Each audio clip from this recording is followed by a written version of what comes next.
Okay. It's a nice background you've got there as well, Jeremy. Where is that?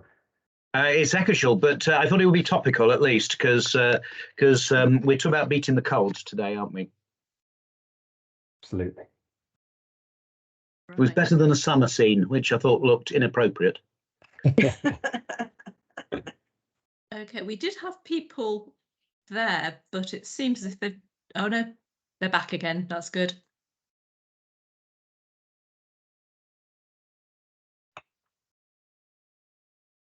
Okay, I think we're ready to go when you are, Jeremy. Thank you very much, Anna, and thank you for setting these up. So good afternoon. My name is Councillor Jeremy Pert, and I am the Cabinet Member for Communities and Health at Stafford Borough Council and also the Deputy Leader. So first of all, thank you for joining this afternoon's webinar and giving up some of your time to do so.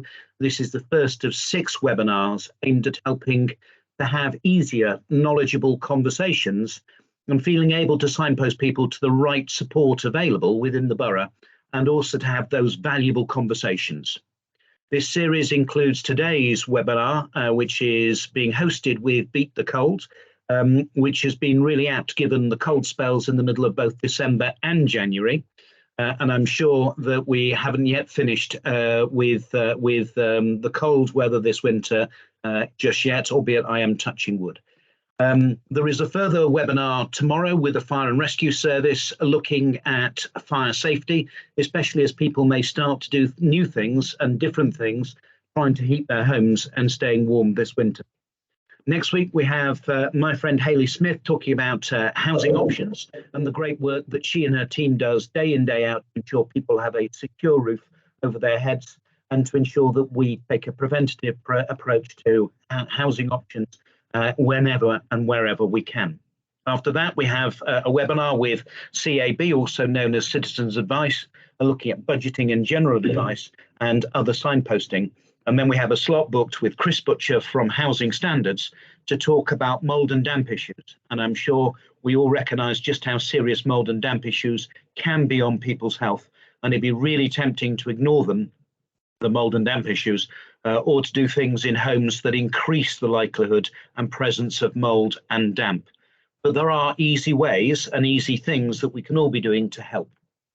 Finally, our long-standing partners in putting up this network of warm spaces in Stafford Borough, the Midlands Partnership Foundation Trust, will talk about their Staying Well service. So that is the 6 different webinars that we have as part of this series. We are recording all of these webinars deliberately so that I accept that some of the warm spaces will be operating at the moment and so not able to join us. And there'll be other people who want to offer the opportunity to more of their volunteers just to dip in and dip out of this series as and when they can.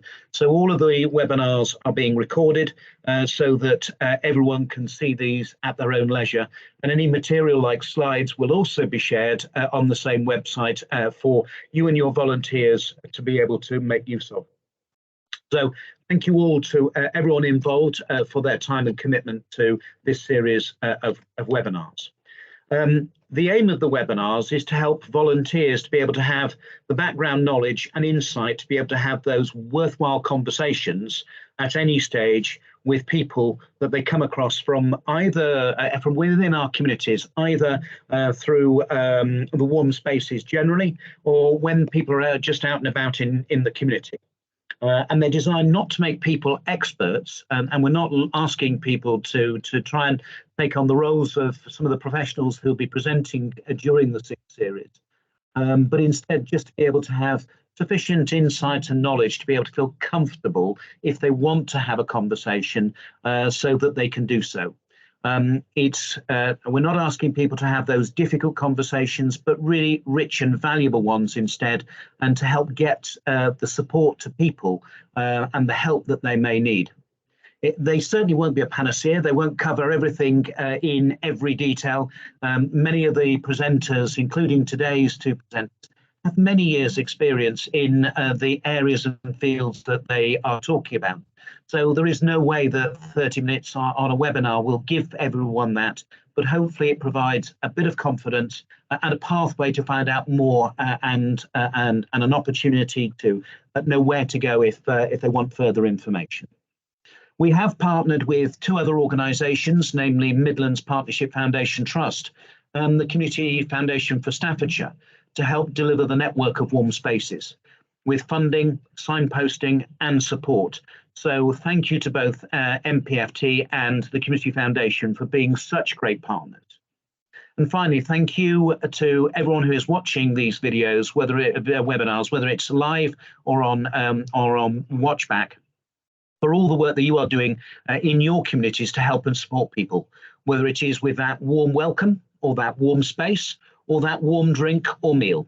I think we all recognised back in the middle of last year the need to do something with the looming energy crisis that was happening, that we could see unfolding. But the brilliant thing about this network is that no one party could deliver it on their own. But instead, we need each and every partner to have done their bit in supporting the network. In my view, it's a pretty unique partnership, and I'm delighted personally to have been able to play my part in it. So the format for this afternoon's webinar is that I'm going to hand over to both Jules Hill, and welcome Jules, and Tom Bostock, welcome Tom, for them to have the floor. They will speak for 20 to 30 minutes, and then we will take the opportunity for questions, which we would ask people to type into the chat box so that we can pick them up. We'll try and aggregate some of the questions, and if I don't know the answer to the question, we'll have to come back to you separately. I was going to say I'll ignore it. I won't. We will come back to you separately. So they're going to talk to you about some of the help and support that is out there. They're going to talk to you about some of the things that they have been involved with and give some examples as they go. They will leave us with a clear understanding as to the best way of accessing their help and support. And just as a point of reference, and I mentioned this to a couple of minutes ago, just a point of reference, last year, Beat the Cold helped 1,000 households with energy saving and energy efficiency advice within Stafford Borough. And their mantra regularly is don't suffer in silence and instead contact them. So after they've finished their slot, then we can take some short questions, and we've allowed a maximum of 15 minutes for that. So at that stage, I'm going to pass over to Jules. Welcome and thank you. Oh, hello. Anna, if you wouldn't mind putting the slide up. Actually, Tom's going to do the first couple of slides and then I'll take over from there. Lovely. Thanks, Jules. And thank you again, Jeremy, for your warm welcome. And it's great to be here today. As Jeremy alluded to, today's presentation is all about raising awareness of Beat the Cold support mechanisms, arming you as the volunteers. You guys play an absolutely vital part to disseminate some of the key messages from today and talk about the arsenal of support mechanisms that we have available and how to signpost people to us is really the main element of it. And Jules is one of our most qualified and experienced energy advisors, and we'll be able to go into further detail in terms of spotting early warning signs and how best to signpost people to us, which I think you'll find extremely valuable. So if you don't mind going next there for me, please, Anna. Those who don't know us, we are a energy advice fuel poverty charity. We've really been the backbone for fuel advice across Staffordshire for the last 2.5 decades now. So over 25 years experience, I think we're getting to, and really have been the go-to people for anything energy related. We are committed to helping the ones who are most at risk of fuel poverty or whose health could be detrimentally affected by living in a cold home. But in essence, what's happened over the last 18 months has really brought to light and to fruition energy advice. It's particularly pertinent right now with everything that's going on across the sector. I don't know if you can notice, but my windows at the moment are currently being cleaned. So apologies for any background noise you may be able to hear. And the support we have really will put that yourself as a volunteer and the Stafford resident in the most strongest possible position in this most challenging of times. Click on next, please, Anna. So on the screen, as you can see, in terms of fuel poverty, and when we look at fuel poverty, that's based on 3 elements. That's someone's income, the energy efficiency of their property, and energy bills. So they've all been, highly affected over the last, 18 months with the cost of living crisis, the energy price cap guarantee that the government have introduced. At the moment, sitting at 2,500, and it's worth bearing in mind that's based on the typical household. There has been some miscommunication on that message from both government and other parties. Some people think the maximum they will pay per annum is 2,500, and as you probably are aware, that's actually not the case. The 2,500 figure that's banding around a lot is based on a typical household of 12,000 kilowatts of gas and 2,900 kilowatts of electricity. So what the price cap freezes is actually the unit price that people pay for gas and electricity. So put that in layman's terms, if you normally use double that amount, your average bill would be £5,000, just to help put it into context. Now, we do know as well that in April this year, it's going up from 2,500 to 3,000, again, based on that typical household. So there's going to be a bigger challenge ahead of us, unfortunately. And one thing to bear in mind as well, last year, we did have the energy bill support scheme. So we all received that £400 support. So in essence, that 2.5 figure came down to 2,100, again, based on that typical household, where unfortunately, as it stands, there is no further universal support for people across the UK moving forward. So it is going to be a big challenge. So people coming into the warm spaces, let them know of our support.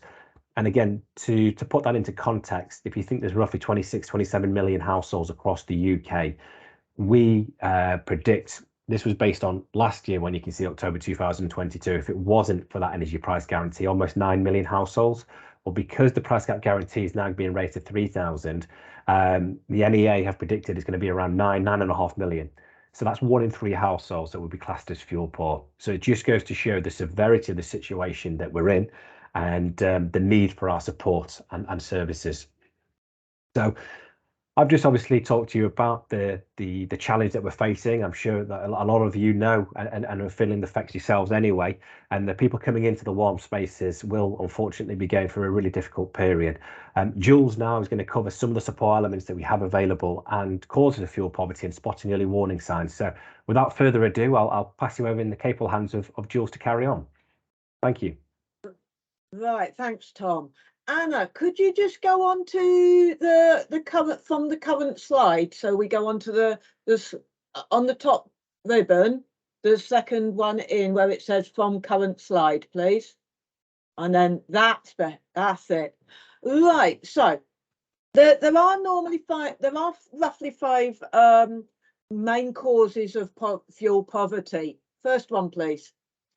That being the high fuel prices, which Tom has just talked about at the moment. So next one, please. So we've got also poorly insulated houses. One of the main things in England, we have a large number of poorly insulated houses, and there have been some schemes for that, but there are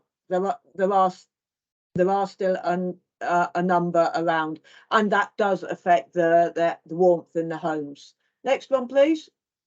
So inefficient and inadequate heating. I will talk more about these in a minute. Okay. Next one, please.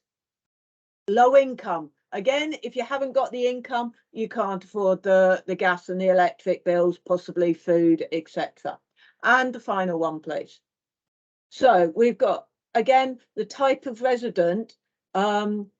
If you're able-bodied and you're running around and you're healthy, then you might not need the heating on as much as those that are sick, that are disabled, that are pensioners, that are more static. So again, the type of resident can affect the amount of heating that's needed.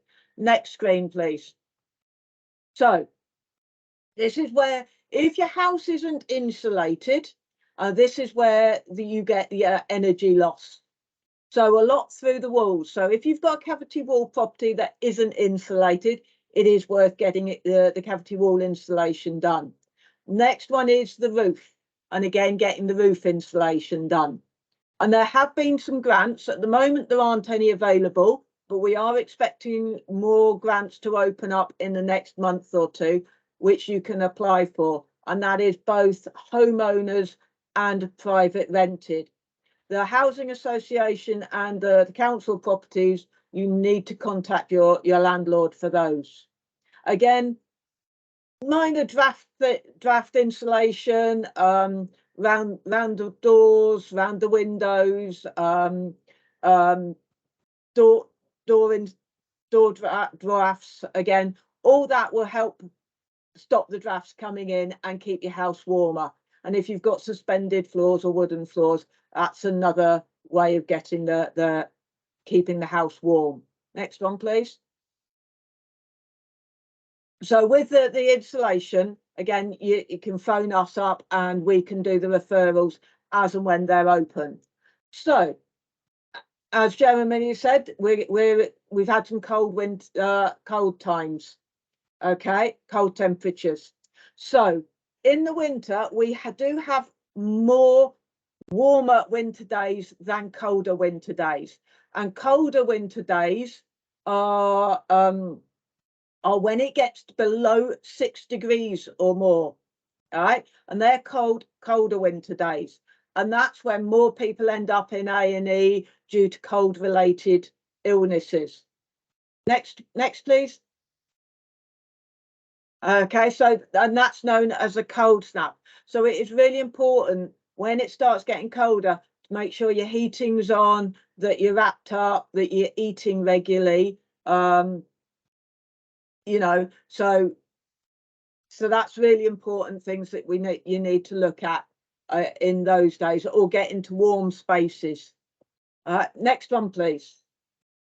Okay, so we've got early warning signs, and we speak to people either in person or on the phone.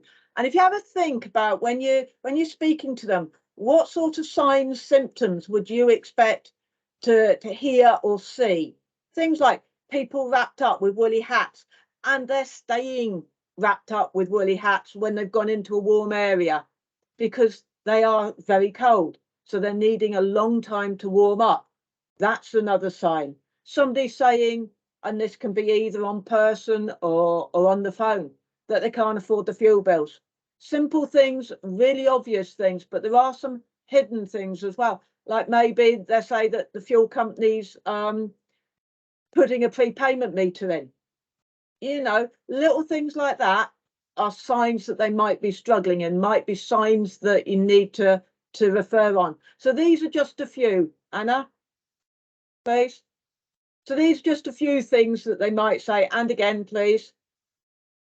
So they might be saying that the kids are always ill. They're always ill. You know, can't afford the fuel bills. You know, people might just look cold. So this is where signs that you need to look at, maybe look at it a bit further, or signs where you need to refer people on. Next one, please. So, a lot of people will say, well, they're getting bills, but they can't check the meters because they don't understand how to read them. All right. So this is Citizens Advice do a couple of really good websites that explain how to read your gas and your electric meter. And it is really important to keep an eye on this, because even though you might have a smart meter in, the fuel company might not be able to read it. So if they're billing you on an estimated bill, but they're overestimating you, then you'll be paying more than you need to. Equally, they could be underestimating you, and you'll be building up a big debt. So if you're not sure how to read your smart meters, then go onto these sites. I can't tell you because there are a number of different smart meters, but this explains all of them, and it's really, really good site, and we use this. Next one, please. Okay, so if you remember when we went back to that list of 5, one of them that we said was people don't know how to use their heating. It's either inadequate heating or not working properly. If the boilers aren't working properly, or the heating system doesn't seem to be working properly, it might be the way you've set it up. So NICE guidelines looks at, it says that the heating in the living room should be on between 18 and 21 degrees. you know, 18 for the more healthy people. And as you get more sedentary, more up to 21. And in the bedrooms at roughly 18 degrees. But it, in a way, it also depends on what you can afford as well. But that is nice guidelines. Next one, please. So, little things that we can look at to maybe help save you some money on your gas is put your radiator valves on 3. 3 equates to 20 degrees. So once that room is at 20 degrees on 3, then the radiator won't work anymore because it isolates itself. If you're wanting the heating up to 21, then put it between 3 and 4. All right, but it does mean that you can't overheat a room. So that can help save some money.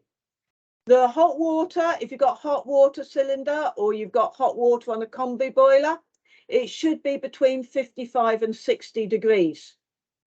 And that is high enough to kill any bacteria, but not too hot to burn.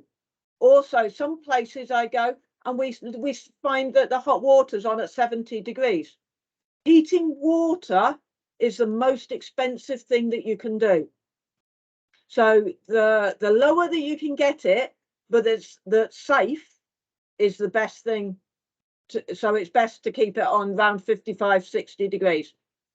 Also, if you've got a combi boiler, condensing combi boiler, the water in the radiators can be at 60 degrees, and quite often that is set at 75, 80 degrees. And so when you touch the radiator, it is very, very hot. But you may not be able to adjust these, and people may not be able to adjust these, but these are the ideals. Now, so when you put your heating system on, so the first hour of putting the system on is the most expensive because you're heating the system up from scratch. What some of our customers do, they whack on the thermostat up to 25, 30 degrees. They heat the house up, overheat the house, and then turn the thermostat down. That is a waste of money. So what you do is you try and put the heating on at 18, 19 degrees, let it heat up, and therefore you can have it on for longer than if you're whacking it up to 25, 30 degrees. All right? It's not so hot, but you will stay warmer for longer. And because you're warmer for longer, it can actually help your mental health because you're not getting those big highs of it being hot and then lows of it being really cold. So it evens out the temperature. All right.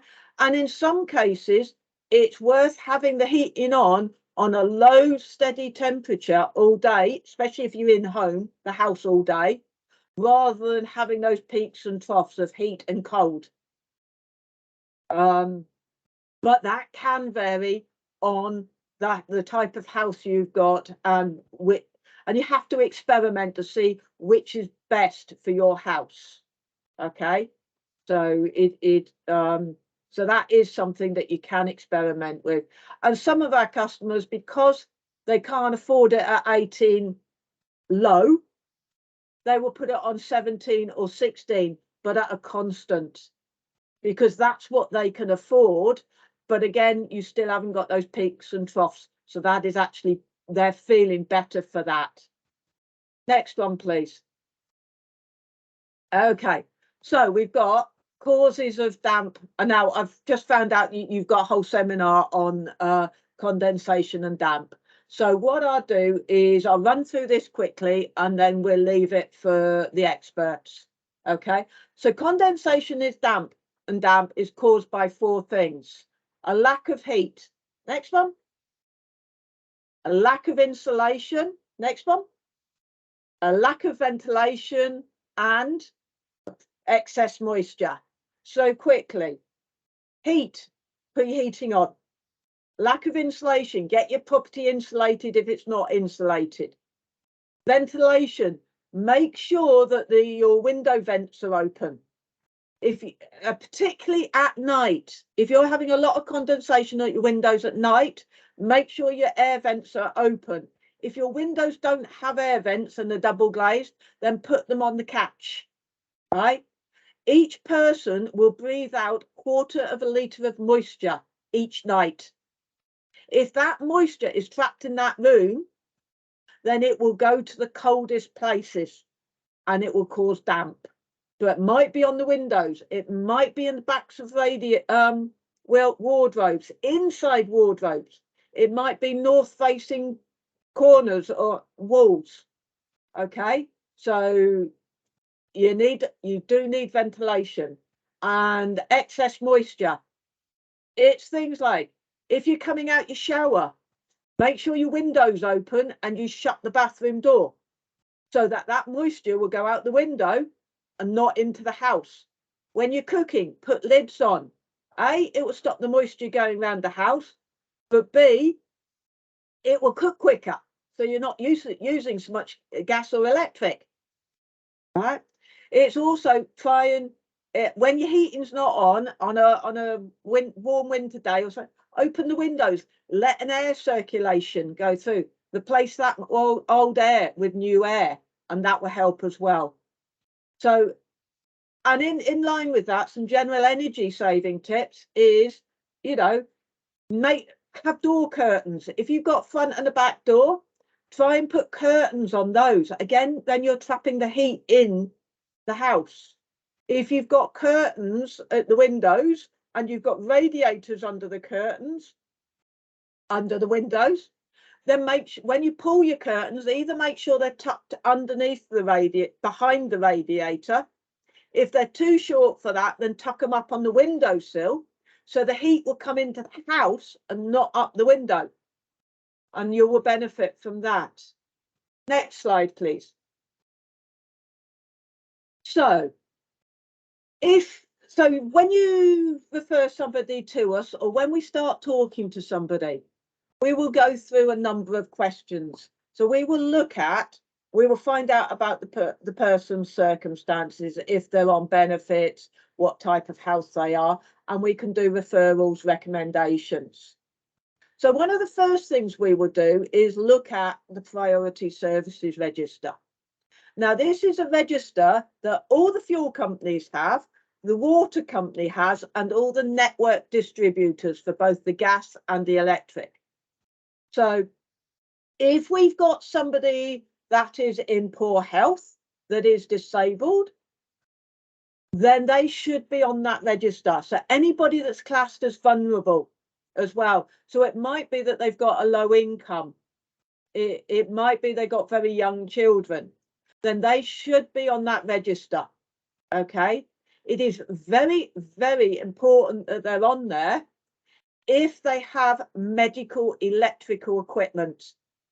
All right. So that can be like nebulizers, breathing machines, could be stair lifts, it could be bath lifts. And the one that everybody forgets is medication in the fridge. All right. It could be they got a lifeline as well. All right. And they really should be on that register. Now you're asking why. Well, but if there is a power cut and they know somebody is vulnerable, then what they do is they will send a text to that person and say that there is a power cut in your area and we expect it to be put back on in half an hour, 10 hours time, 5 hours time, so that then that person can adapt to the circumstances. So whether they need to go somewhere, whether they need to, so that they know that they're okay and when it's going to roughly come back on, and they will keep them informed as well. So if there's a further delay, they will keep them updated, text that it's been put back on. All right. And the one we put everybody on is the National Grid Priority Services Register, and they disseminate that information to the fuel companies, the water company, and the gas network distributor. And it takes us 2 minutes to do that. It's really quick and easy. All right. we will then have a look at what the fuel bill, you know, how they're paying their fuel, their gas and electric. So you might have people on prepayment meter, people in receipt of bill, people paying by direct debit. And they're, you know, and they might be on benefits, they might be struggling paying. And at different times of the year, we have different help, different funding for people. So depending on when people are referred to us, depends on whether we can help people with fuel bills. So it is always worth referring people into us or getting people to phone us if their people are struggling with the bills, and we can tell people what is currently available. If people have got fuel debt, then there is we can also have a look at that and see if we can help. And we might have to refer on to, so if they've got a number of debts, we might refer on to organisations that can look at everything. If it's just fuel debt, and it might be that they've got a prepayment meter, they've got a large debt on it, and it's set at paying £10 a week back for the debt, but that makes it unaffordable for them to pay, then we might be able to negotiate that weekly recovery down. Yeah, so there's a number of things that we can do. We might be able to help if they've got bills, so receipt of bill, direct debit, we might be able to negotiate a payment plan, a direct debit that again is affordable for that customer. And if they've got queries like they don't believe that bill's correct, there's etc., again we can look at it, and we can do conference calls with the fuel companies. So we'll have the client on the phone, we'll have the fuel company on the phone, and us in between, looking at the issue and talking between the two the two people, and making sure that they both understand what's going on, because the fuel companies have to talk in their language, whereas we can break it down and explain it in more detail to the customer if needed. So they're sort of things that we can do around there. We can give, because we're talking to the customer as well, we can give individual energy advice. So like as the saying about the door curtains, how to set the heating system, how to set the radiator valves. But then there's other stuff that we can look into as well and advise on.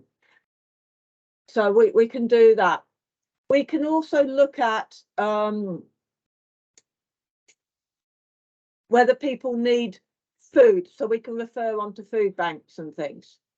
And again, at different times of the year, there might be other things available. Like you've got, I know in Stafford, you've got the community supermarket, haven't you? Which is quite good. So if they've had their allocation of food vouchers, then I might refer to them, and I might refer to them anyway, because that's a really good useful service for people, is that supermarket. We can look at, again, if they're on benefits, if they've got a low income, sending them a link for the Severn Trent Big Difference scheme. So we can send them that link. And also there is social tariffs for broadband as well. So we can send them that link. And I've just spoken to a customer today, and she's just saved 20 quid a month on her broadband directly from speaking to us by having that social tariff, because she was on a means tested benefit. So, and as we're talking to people, we find out lots of different things. So it might be that we can refer people to the DWP to look at whether they should be getting pension credit, maybe when they should be getting disability benefit. So we can refer directly to those. There are a number of other organisations as well we can refer on to. Now, Tom, have you got anything else to add? I think I've covered everything. Unless anybody else has got any questions, I think I've covered the majority of it. No, have you got anything else to add, Tom? Thanks, Jules. I think in essence, what we're saying is a holistic support approach that we offer at Beat the Cold. It's not just energy advice. There are other support mechanisms, and in particular to help combat fuel poverty, we make referrals into Staffordshire Warmer Homes, so where we can access local authority delivery schemes in terms of funding via Green Home Grants, the Home Upgrade Grant, and also Eco4, which is a national scheme. This is trying to target people on low income, people in receipt of certain benefits, as Jules has alluded to try and improve the fabric of the property, make sure it's as well insulated as we can, and ultimately look at potentially solar PV, air source heat pumps, renewable, sustainable sources of energy to make them more warmer and more energy efficient. These are the kind of schemes as well that we make many referrals for Stafford Borough Council residents into as part of Warmer Home Stafford as your energy advice provider. So it's that instant support, it's fuel vouchers, food vouchers, it's energy advice. It's in the past looking a lot of tariff switching, but ultimately that hasn't occurred over the last 18 months. And as I said, it's about the bigger home approach, that fabric first approach, where we can potentially help people with larger measures in the household to really improve the comfort, thus in return improving their health and well-being. And if you just click next again for me, please, Anna, how you can access our support mechanism as well. So you can call us on that number. Go onto our website, Beat the Cold, click on contact us. You can enter your credentials and details. We will then reach out to you, or again, any volunteers watching this, you can use that to refer certain people to you in the warm spaces that come in, and use the contact us mechanism. We will then reach out to that individual and go through all that support mechanism that Jules has covered. So hopefully what has become abundantly clear is the whole holistic support that we offer at Beat the Cold. And as Jeremy alluded to earlier, over 1,000 people from Stafford has benefited. And some of the feedback we've had has been overwhelming in the difference it does make to people. And some of those energy advice elements that Jules covered, they do add up, especially with prices as they are. So it's really that cumulative approach and that holistic support that we're really keen to help you and Stafford residents. And thank you for giving us the platform today, and thank you. Oh, thank you, Jules, and thank you, Tom. Wow, what a first webinar to start with. What a standard. If that's the standard that's been set, then I can't wait for the other 5 webinars that we've got organised within this series. So first of all, Jules and Tom, thank you for your input today.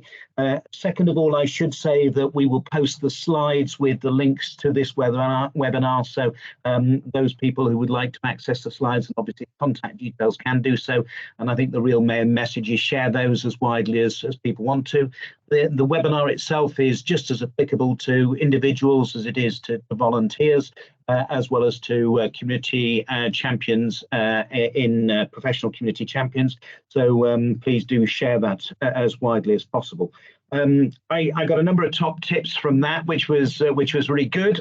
So I like the idea of turning down the hot water to 55 to 60. One of the things you wouldn't necessarily think of, and it's a really good top tip. The other top tip I picked up was, I couldn't believe that I might breathe out 1/4 of a litre of moisture during the night. So that's a bit of a frightening thought. So I also absolutely understood your point about being overcharged. And that could apply just to anybody within the community. And I personally was overcharged by a water company for many, many months when they moved me from quarterly billing into monthly billing. And it's easily done, and it's easy to build up a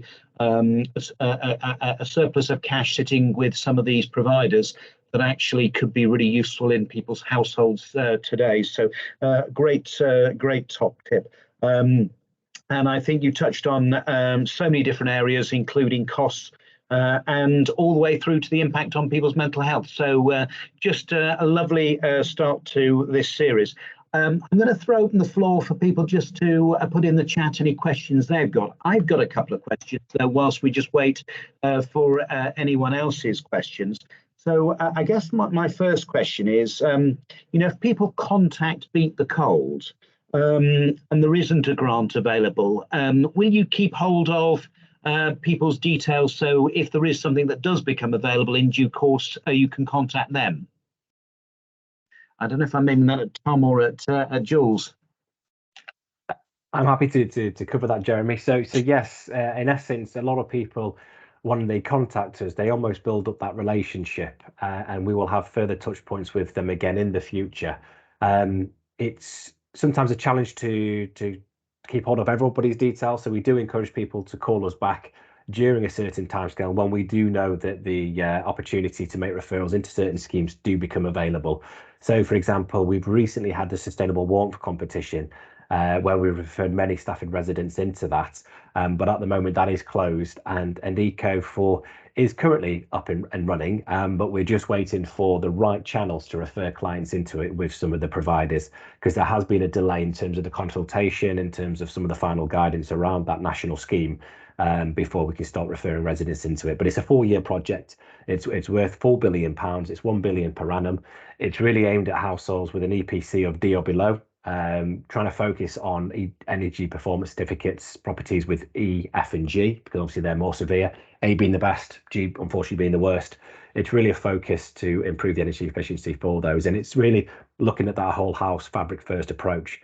So any residents that may qualify, it won't be just one measure they have. As Jules rightly pointed out earlier, the heat loss statistics and where it's become more prevalent of heat loss, this loft cavity wall insulation, these elements combined with solar PV or potentially air source heat pump is really where you can bring up the energy performance certificate of minimum 2 SAP bandings, so standard assessment procedure, for households to bring them from the F and the G up to that C ultimate grade. So in essence, that was quite a long answer actually, Jeremy, to your question, but yes, we do have an ongoing relationship with clients and do encourage them to call us back, where we can then put them into the right support structure.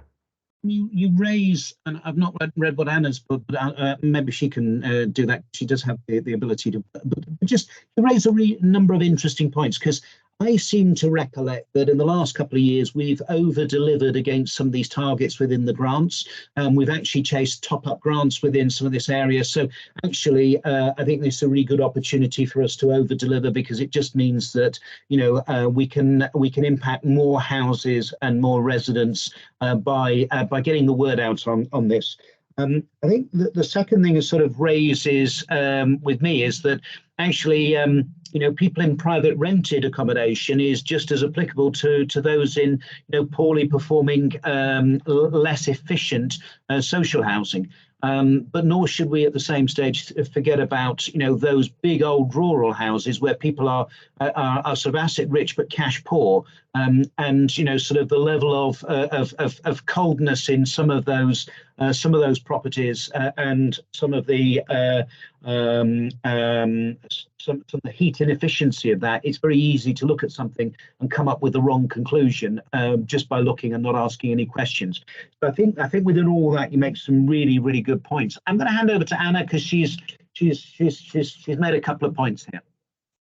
Okay, just a couple of questions that you may have covered, but I was too busy focusing on the top tips, which will be really, really handy going forwards.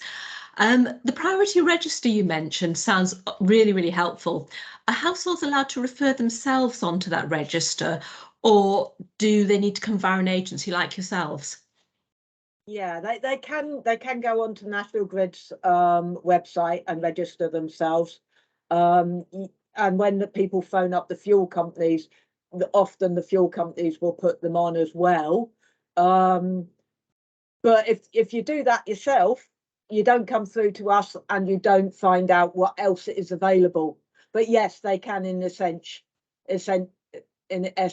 put them on themselves on it. But I would advise that they phone us, because there may be other things that we can assist them with. No, that's brilliant. The other one you've put on there is the can people stop being prepaid? Can people stop having prepayment meters installed? Sometimes. Now, one of the big things is if that person is not on the priority services register and they have health needs, particularly if they have got medical electrical equipment, that can stop prepayment meters being installed. Okay, but again, you're probably better off coming through to us and seeing what we can negotiate and what we can do. But yeah, if people aren't able to get out and top up, fuel company might try and put a smart prepayment meter in, but A, you can't get out, B, you're not computer literate, you haven't got the app on, how do you top up? You know, so there are arguments there are things available there that we may be able to help and forestall that, but they have to be prepared to have a payment plan set up. So, or we can look at things like Fuel Direct, which means that the money then comes directly out of their benefits if they're on a qualifying benefit to do that. They all sound like complex areas, which is why it's really useful to have a range of specialist advice and support available through yourselves, and I think you've really demonstrated that in that answer. Can I just ask Anna a question? I like the discussion in terms of trying to have a constant moderate heat rather than this sort of spikes and then sort of relating that to cooking. I seem to think that we may have within Stafford Borough some slow cookers that will become available at some stage over the winter. Is that the case? And in which case, how are we thinking of distributing them? Absolutely. So yes, we do have a significant number of slow cookers due to be delivered in February, and there is a list at the moment to target those most vulnerable, those who will need it the most, and they will be distributed both directly from agencies, but also we'll be working with voluntary sector groups and organisations like Beat the Cold to be able to distribute those who are in need as well. So that will be coming on stream in the next few weeks, and hopefully the distribution will happen for the next 2 months really. So absolutely a real energy saving device there. Brilliant, thank you. Now there's a couple of questions which I don't want to ignore, because otherwise we'll spend all afternoon chatting anyway. So Wancho has asked, he has no idea how energy efficient his home is, or whether he has any insulation, cavity wall, or presumably some loft insulation as well.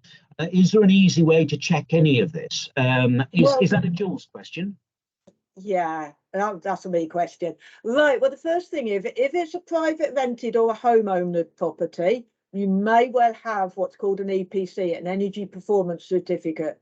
So if you go on Google, find my EPC, then follow the links on the government website, put your postcode in, then find your address, and you will see if you've got one.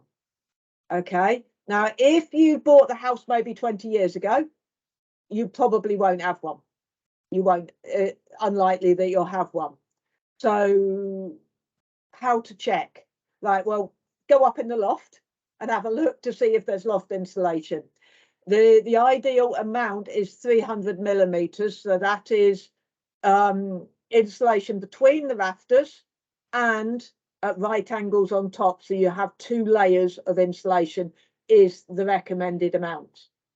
As for cavity wall insulation, the easiest way to do is to go out and have a look at the front of your house, look at the all front window, and go about 3 or 4 bricks below your windowsill and have a look for holes, drilled holes that will probably have been filled in the corner of your bricks, sort of about 5-10 bricks along. Okay, and if you can see those holes in the corner of your bricks, then you've got cavity wall insulation. They're the main ways of saying of checking it. You know, if you don't know and you think that you want it done, then give us a ring in a month or 2 months' time, and hopefully the funding will be available, and we can see if we can refer you in for the funding. It's also worth mentioning that if you do have a valid EPC, on there it will tell you what measures you've got, whether you've got loft, cavity wall, so if it is valid, and it'll also tell you and make recommendations what you could do to improve the energy efficiency. So if you do have a valid EPC, then it's a really useful tool to go online, go on the government website, check my EPC, as Jules said, very easy to use. Within 30 seconds, you'll be able to find it one show. And anyone else who's watching this. But I'd highly recommend everybody does that as a matter of urgency following today's call, just for your own peace of mind as well. Brilliant topic as well. Didn't know about Find My EPC online. That is just brilliant. Thank you. And obviously, Jules, you sort of hint that there are sort of things like thermal imaging cameras which can identify where heat loss is coming from, albeit, you know, that's a fine line sometimes that we don't want to frighten people with some of where that energy loss is. Let me just move to Bob's question, which is, how do you ensure people without access to the internet or text messaging can benefit from the priority register? That is a little bit of a difficult one. Often if people don't have a mobile phone, they've got a landline. However, most landlines now are connected to the internet. No, not to the internet, they are plugged in. So they're connected to the electrics. So it is always worth, if they don't have a mobile, it is always worth making sure that somebody has got one of the old-fashioned phones on with the twirly cord. So the handset is connected. So all they need is the cable, the phone cable coming in, and it's not relying on electric. And then they still have access to the phone. You can, when we put people on the register, you can put a landline number down. And as long as they have access to a phone that doesn't require the internet, require electric, then they can still be contacted. Otherwise, the problem is there is no way of contacting them. Thank you. I've got one final question. You mean a phone like this, I think, is what you mean to say, Yes. with a cable to it, which Yes. you can see which century I belong in. So final question from my side today is, you know, if people think about heating just one room in their house constantly, and then are walking between cold rooms and warm rooms, very cold rooms in many cases, maybe damp cold rooms, what's your advice in that respect? Really, the advice is to try and keep some level of warmth in the whole house. Because changing from warm to cold can affect people, particularly if people with lung conditions and joint conditions and things. So where possible, try and keep the whole house, even if it's only slightly warm, and one room warmer. And then it's getting into heat it, keeping that person warm. So making sure that person has got layers on, not just one big thick woolly jumper. They need lots of layers on, you know, 2-3 pairs of socks, tights, as in the old days where you used to put tights underneath trousers to keep warm, you know, and you might need that if you can't afford to keep the whole house, and then keep your time in the colder rooms to a minimum. So it's like, so if you go in the kitchen to boil the kettle, you have a flask and you boil the flask. So then you go into the main room, or you get your carer or something to boil the flask. So you don't have to keep going into the cold room to boil the kettle. So you have it all in one place. The sort of little things like that. Hot water bottles, you know, have hot water bottles, but actually wheat bags are cheaper than hot water bottles. If you've got a microwave, it's cheaper to put that in the microwave, heat it up for a few seconds, than it is to keep boiling the kettle and keeping the hot water bag hot.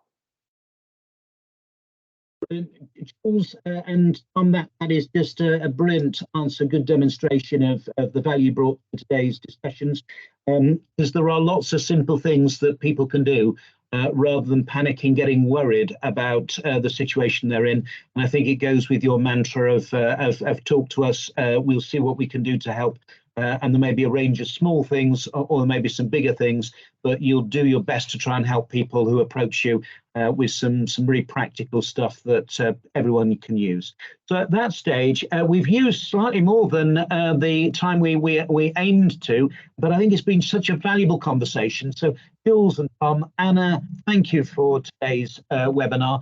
What a standard you've set, and I can't wait. I really cannot wait until the next one, which is from Staffordshire Fire and Rescue Service. So thank you and have a great afternoon. Thank you. Bye. Yes, thank you very much. Thank you.